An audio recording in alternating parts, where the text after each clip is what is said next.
So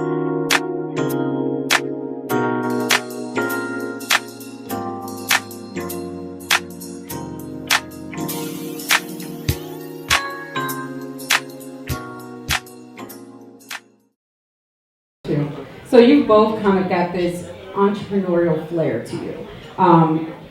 One thing I wanted to ask you about, because I know with you, Melissa, I was on some light research, and I think the question was something along the lines of, how did you fund your startup? And your answer was my mom. Like, you were very honest with the fact that, you know, it's family and friends that are helping to support this. So I just wanted to get an idea from both of you. What has your journey, with entrepreneurship or through entrepreneurship been like for you? Because it's not always easy. Yeah, it's not easy. So I guess I'll start. Okay. So when I quit my 9 to 5, I had like my last paycheck in my bank account, and I had no idea what I wanted to do. So I started to think about, all right, what skills do I have? And I realized I'm really good at tech stuff. I've always been into computers. Why not learn how to make websites? And I got my first client through that, and I just started teaching myself. So financially, I also got a side job as a hostess at a restaurant, and then I was like handing out flyers on the weekends as a brand ambassador. I stood in like Lowe's giving Keurig samples to people. So it wasn't just like, glamorous, tons of overdrafts. So it was a very, very slow rise. But I knew that to have the lifestyle I wanted to have and be in the city and not move back home with my parents and be independent, I had to keep that hustle going. So I just worked my butt off day and night, and the money I did get, I put back into my business. So I'd take workshops, and I'd travel to DC for conferences, and I'd buy like more RAM for my computer to be faster and more lenses for my camera. So financially, it's just you have to like invest in yourself to keep that up. But it's still a struggle. I mean, I'm still broke, so join the club. Yeah, I know, but it's worth it because I'll be awake at 3 a.m. responding to emails, and it's something that I love doing, and it's something that I want to do because I'm in this position now, being a boss and being my own CEO, and that's kind of like a dream come true. So it's exciting. And you, Alex? Well, I definitely think with any experience, if it's like a bad work experience or maybe like you're working in a position you don't feel comfortable with, like the thing that I always learn is like that bad experience, like the lesson you learn from that is probably more valuable of a lesson than from a good experience.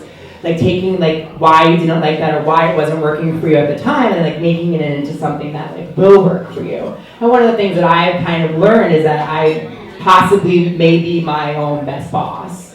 And when it comes to the money side of things, I'm broke too. I'm super honest about it. I'm blessed because I still get to live this extremely fabulous life on a budget.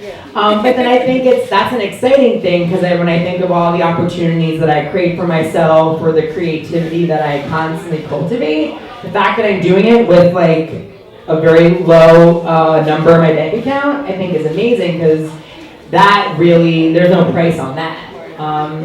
And I think that if you just work at it and you have maybe a side hustle to fund your passion will one day be profitable enough to be the only hustle. Right. So I love it. So you both have kind of, not even dabbled, you both are really great in branding. And that's one thing I wanted to talk to you about because branding is definitely not only just a buzzword right now, but I mean, it's really shaping everything that we're doing in this world.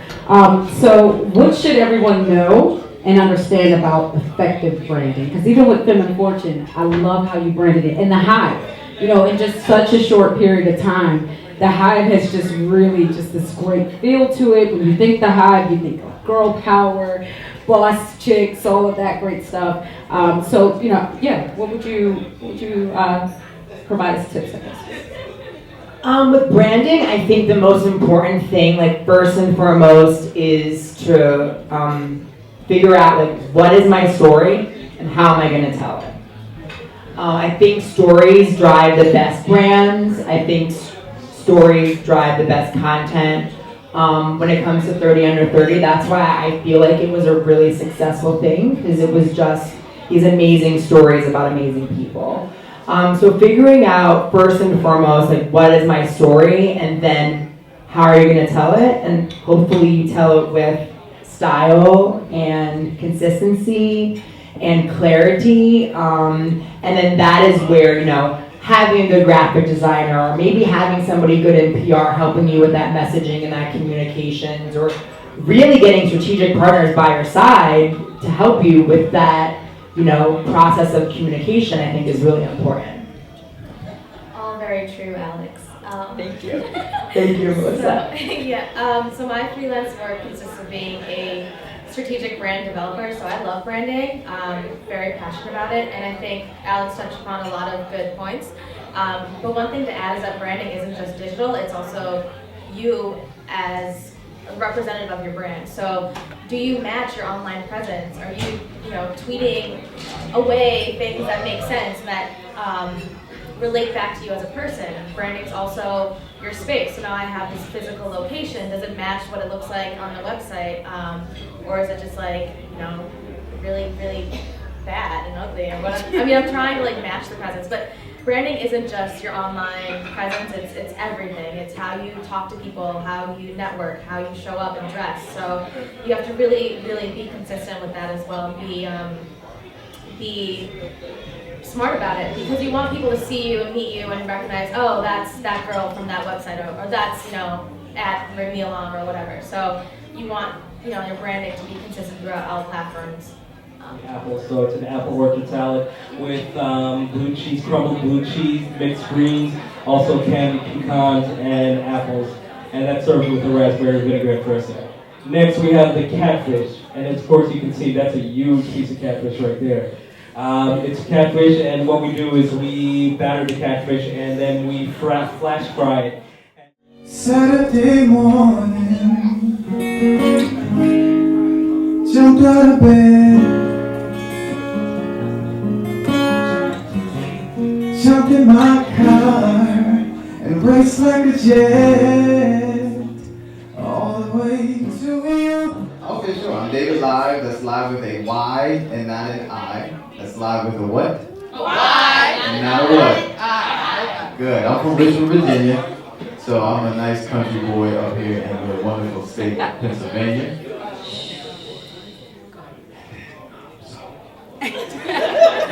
I'm a singer-songwriter, I'm a producer, I'm an instrumentalist, I'm self-taught, and I've been playing and performing since I was in second grade.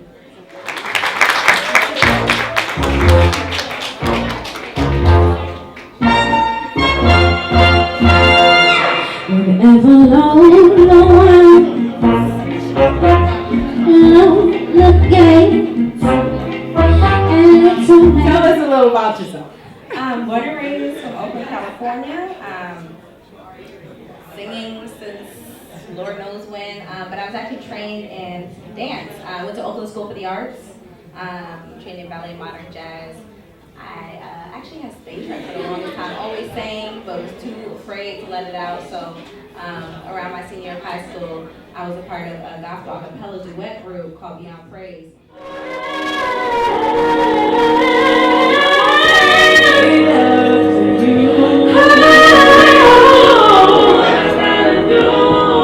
You know when I need you, and I need you, baby, yeah. How you doing? I'm good. I'm excited to be here. Excited to have you. This is especially exciting for me because Jacqueline performed at the Sincerely Syreeta and Company launch party that we had back in March. Yes. And people could not stop talking about you in that little box in particular. But definitely, they just couldn't stop talking about the performance and the energy that you gave. So it was just an honor to have you back on the stage. So we are the SS team. If you've ever seen us, I'm the DJ, Syreeta. Yes. All communications go through Miss Syreeta Sharp. Little bro Asante. He is always that main man, the assistant for all production. But this is the 6th show. Yes. And no matter how many people are in this room, you guys will never understand how much it takes this woman to do everything that she does. And if you ever get to talk to her personally, you'll get a small glimpse. But we are there with every tear every scream, every smile. We cuss her out, she cusses us out. But we get it done. And this is our 6th show. And it's only going to get bigger because if you were at the show before we came to Relish, you saw that we're already advancing. Yes. And so now that we are here, we wanted to make sure that we let you know that we see what you're doing and we appreciate it. And we love being on the team, and we're going to keep being here riding because we won't be big ones. True. Yeah. And I want to add one more thing. If you guys follow Syreeta Martin, Sincerely Syreeta on Instagram, you'll know that she is from Pittsburgh, and she don't play when it comes to her Steelers at all. So if you think you're about to have a conversation with her about football, you better be ready to bring it. So I wanted to make sure I gave you this tonight because, you know, she really loves Pittsburgh. I was in Boston and I got stuck at the table with the Pittsburgh hat instead of the Eagles hat. So I had to make sure I gave that to my girl. Can we just get everybody in this room to give a round of applause to Syreeta?